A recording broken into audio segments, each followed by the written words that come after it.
Equal to V/I கரெக்டுங்களா? So இந்த ஃபார்முலாவை இந்த பேஸ் பண்ணி ஸோ எவ்வளோ உங்களுக்கு வந்து ஃபால்ட் கரண்ட் ஜென்ரேட் ஆகும், எவ்வளோ உங்களுடைய வோல்டேஜ் 11 kVனா 11 kV ஆர் 11 kV டிஜினா 11 kV டிஜி அப்படிலாம் வேறு ஹை ரேட்டட் டிஜி என்ன வச்சுருக்கீங்களோ அந்த டிஜியோட கெப்பாசிட்டி போட்டுட்டு டிவைடட் பை உங்களுடைய கரண்ட் ஃபால்ட் கரண்ட் என்ன ஜென்ரேட் ஆகுமோ போட்டிங்கன்னா என்ன ரெஜிஸ்டர் வேல்யூ நீங்கள் செலக்ட் பண்ணணும் அப்படின்றது அதில் தெரிஞ்சிடும். நார்மல் ஓம்ஸ் லா ஃபார்முலாவை பேஸ் பண்ணி நீங்கள் ரெசிஸ்டர் வேல்யூ நீங்கள் கண்டுபிடிச்சலாம். V = IR அதை வச்சுட்டு Vனா என்ன, இப்போ சப்போஸ் 11 kV டிஜினா 11 kV டிஜி ஓகே, அப்போ 11 kV கேனா அது 10⁻³ ஓகேங்களா.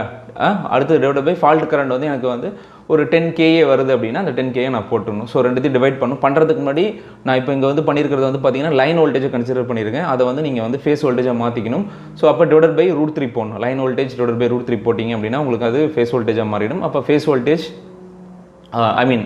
Line to line voltage